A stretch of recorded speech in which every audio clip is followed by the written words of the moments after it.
अस्सलाम वालेकुम, कैसे हैं आप सभी लोग। अल्हम्दुलिल्लाह मैं बिल्कुल ठीक हूँ। आज की वीडियो बेकिंग से रिलेटेड है।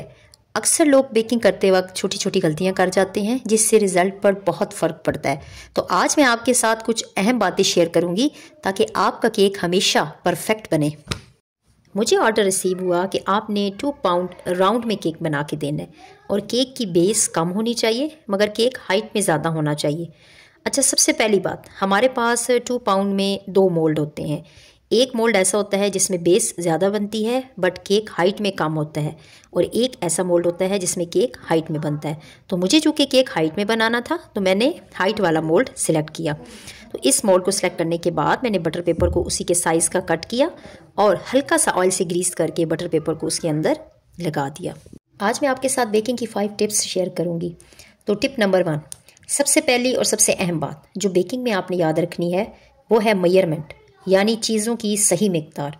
बेकिंग कुकिंग से थोड़ी अलग होती है। यहाँ थोड़ा सा ज़्यादा या थोड़ा सा कम करने से आपका रिज़ल्ट ख़राब हो सकता है। इसलिए जो रेसिपी भी आप फॉलो करें उसमें जो भी आप इंग्रेडिएंट्स यूज़ करें उसकी मेजरमेंट एग्जैक्ट मेजरमेंट टूल से करें। जैसे आप फ्लोर यूज़ कर रहे हैं, शुगर, बटर, उसके लिए आप मेजरिंग कप टूल यूज़ करें या बेकिंग वेट टूल को यूज़ करें। Tip number 2, use the beater properly. जब भी हम केक या कोई भी आइटम तैयार करते हैं तो उसका टेक्सचर हम बीटर से बनाते हैं। याद रखें कि बीटर को आपने कभी भी बड़े नंबर पर ऑन नहीं करना। जब भी आप बीटर को स्टार्ट से ही बड़े नंबर से अपने टेक्सचर को बीट करना शुरू करेंगे तो आपका टेक्सचर ख़राब हो जाएगा। बीटर के ऊपर स्पीड सेटिंग की नंबरिंग होती है, जैसे नंबर 1, 2, 3।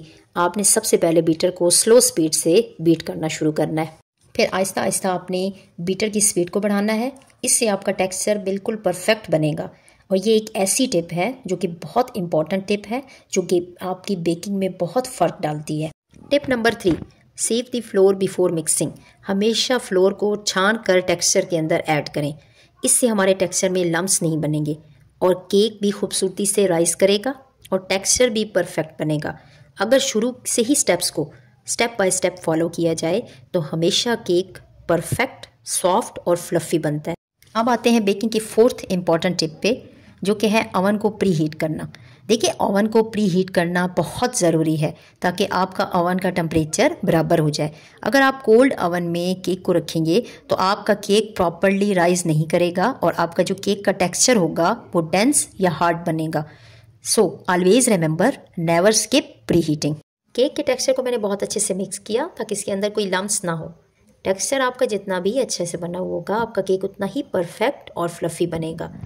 मैंने तमाम टेक्सचर को इसके मोल्ड में शिफ्ट किया।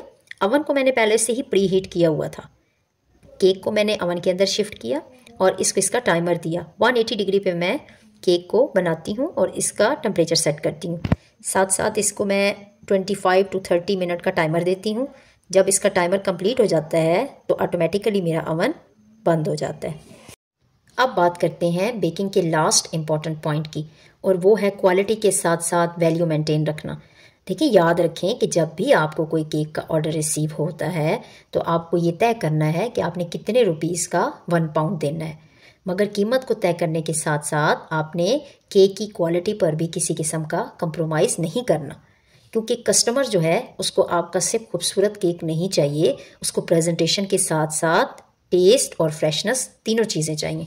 जब हम एक ही वक्त में फेयर प्राइस और बेस्ट क्वालिटी देंगे तो हमारे पास कस्टमर दोबारा आएंगे, और यही एक प्रोफेशनल बेकर की कामयाबी की पहचान। इस कस्टमाइज केक में मुझे ये कहा गया था कि जो केक का केक बोर्ड होना चाहिए वो बड़ा होना चाहिए, मीन्स के स्क्वायर में होना चाहिए, और केक को आपने एक कोने पे रखना है। और जो बच्चे का नाम लिखना था वो केक के ऊपर नहीं लिखना, उसको केक बोर्ड के ऊपर आपने लिखना है। इसका जो कलर कस्टमर की तरफ से बताया गया था वो वाइट और उसके साथ लाइट ब्लू कलर का टच था, क्योंकि उन्होंने ये कहा था कि हमारी जो तमाम थीम सिलेक्ट हुआ है वो वाइट और ब्लू कलर का है, तो आपने केक में और किसी कलर की मिक्सिंग नहीं करनी। तो मैंने भी केक को white and light blue colour का बनाया और उसके साथ नेम मैंने केक बोर्ड के ऊपर लिखा। ये एक बेबी बॉय का केक था, तो इसके लिए चूँकि वाइट और ब्लू कलर की सिलेक्शन थी, साथ में मैंने बटरफ्लाइज ब्लू कलर की ऐड की और बाकी सारा थीम मैंने सेलेक्ट किया। आपने मुझे कमेंट सेक्शन में ज़रूर बताना है कि आपको मेरे आज का व्लॉग कैसा लगा, साथ में जो मैंने आपको टिप्स दी हैं वो आपको कैसी लगी, और केक का भी मुझे बताना है कि जो मैंने केक कस्टमर के लिए बनाया वो आपको कितना खूबसूरत लगा। दुआओं में याद रखें। खुश रहें, आबाद रहें। अल्लाह हाफिज़।